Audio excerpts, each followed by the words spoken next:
வாக்காளர் சிறப்பு தீவிர திருத்தப் பணியை எதிர்ப்பது ஏன் என விளக்கமளித்துள்ள முதலமைச்சர் மு க ஸ்டாலின், ஏழை மக்களின் வாக்குரிமையை எஸ்ஐஆர் மூலமாக பறித்துவிடலாமா என எதிர்க்கட்சிகள் நினைப்பது வேதனை அளிப்பதாக கூறியுள்ளார்.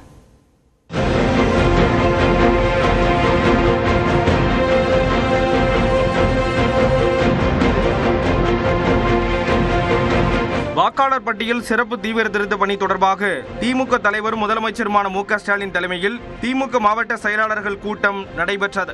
அதைத் தொடர்ந்து வீடியோ வெளியிட்ட முதலமைச்சர் ஸ்டாலின், எஸ்ஐஆர் என்பது இடியாப்ப சிக்கல் போன்றது என்றும் அது குறித்து வாக்குச்சாவடி அலுவலர்களுக்கே தெளிவு இல்லை என்றும் கூறினார்.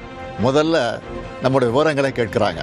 அதுக்கு அடுத்தபடியா முந்தைய வாக்காளர் திருத்தப்பட்டியலில் உள்ள வாக்காளருடைய உறவினரின் பெயர் கேட்கப்பட்டிருக்கு. உறவினர்னா யாரு? பெரும் பொறுப்புகள் இருக்கக்கூடியவங்க கூட இந்த கணக்கீட்டு படிவத்தை பார்த்தா அவங்களுக்கு தலை சுத்திடும். எஸ்ஐஆரை திமுக ஏன் எதிர்க்கிறது என கூறிய முதலமைச்சர், மக்கள் தங்களின் வாக்குரிமையை எவ்வாறு பாதுகாத்துக் கொள்வது என்பது குறித்தும் விளக்கினார். சரியான உண்மையான வாக்காளர் பட்டியல் தான் நியாயமான தேர்தலுக்கு அடிப்படை. எனவே வாக்காளர் பட்டியல் திருத்தம் செய்யப்படுறத நாம் எதிர்க்கலை. ஆனால் போதுமான கால அவகாசம் தராமல் எலெக்ஷனுக்கு சில மாதங்களே இருக்கிற நிலையில் இதை அவசரமாக செய்கிறது சரியாக இருக்காது என்பதுதான் நம்முடைய நிலைப்பாடு.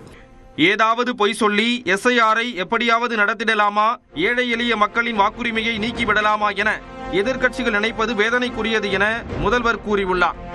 எதிர்க்கட்சிகளை சேர்ந்த சில அதிமேதாவிகள் இந்த எஸ்ஐஆர் பணியை நடைமுறைப்படுத்துவது மாநில அரசின் பணியாளர்கள்தான், அப்புறம் ஏன் திமுக எதிர்க்கணும்னு புரிதலற்ற உண்மைக்கு புறமான விவரங்களை வச்சு பேசுகிறாங்க. ஒரு பணியாளரை தேர்தல் ஆணையம் தன்னுடைய பணிக்காக எடுத்த நொடியிலிருந்து அவர் தேர்தல் ஆணையத்துக்கு கட்டுப்பட்டு தான் செயல்படுவாரை ஒழிய மாநில அரசோட கட்டுப்பாட்டில் இருக்க மாட்டார். மக்களை திசை திருப்பினா போதும்னு தவறான தகவலை பரப்பக்கூடாது. என்னத்தையாவது பொய்ய சொல்லி எஸ்ஐஆரை எப்படியாவது நடத்திடலாமா, ஏழை எளிய மக்களுடைய வாக்குரிமையை நீக்கிடலாமான்னு எதிர்க்கட்சிகள் நினைப்பது வேதனைக்குரியது. நாள் ஒன்றுக்கு 30 கணக்கீட்டு படிவங்களுக்கு மேல் வாக்குச்சாவடி அலுவலர்கள் கொடுப்பதில்லை என முதல்வர் குற்றம் சாட்டினார். பிஎல்ஓக்கள் வர்றதில்லை, வந்தாலும் போதிய அளவு கணக்கீட்டு படிவங்களை கொண்டு வர்றதில்லை, ஒரு நாளைக்கு 30 படிவங்களுக்கு மேலே தர்றதில்லை. இந்த லட்சணத்தில் ஒரு தொகுதியோட இஆர்ஓ 3 லட்சத்துக்கு மேற்பட்ட கணக்கீட்டு படிவங்களை இத்தனை குறுகிய கால அவகாசத்தில் எப்படி கொடுத்து வாங்குவாங்க?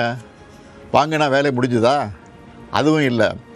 அதை கடினமயமாக்கி ஒரு டிசம்பர் 7ஆம் தேதி வரைவு வாக்காளர் பட்டியலை வெளியிடணும். போகிற போக்க பார்த்தா எப்படி இதையெல்லாம் செஞ்சு முடிக்க போகிறாங்கன்னு தோணுது. எஸ்ஐஆர் குறித்த சந்தேகங்களை தீர்க்க உதவி எண்ணையும் முதலமைச்சர் அறிவித்தார். எஸ்ஐஆரால் பாதிக்கப்படுற அனைத்து பொதுமக்களும் நாங்கள் அறிவிச்சிருக்கக்கூடிய 806542 200220 என்ற உதவி எண்ணை தொடர்பு கொண்டு உங்கள் சந்தேகங்களை தீர்த்துக்கலாம். உங்களுக்கு தேவையான வழிகாட்டுதல்களை பெறலாம். எஸ்ஐஆர் பணிகளை தீவிரமாக கண்காணிக்க வேண்டும் என திமுக மாவட்ட செயலாளர்களுக்கு முதலமைச்சர் ஸ்டாலின் அறிவுறுத்தியுள்ளார்.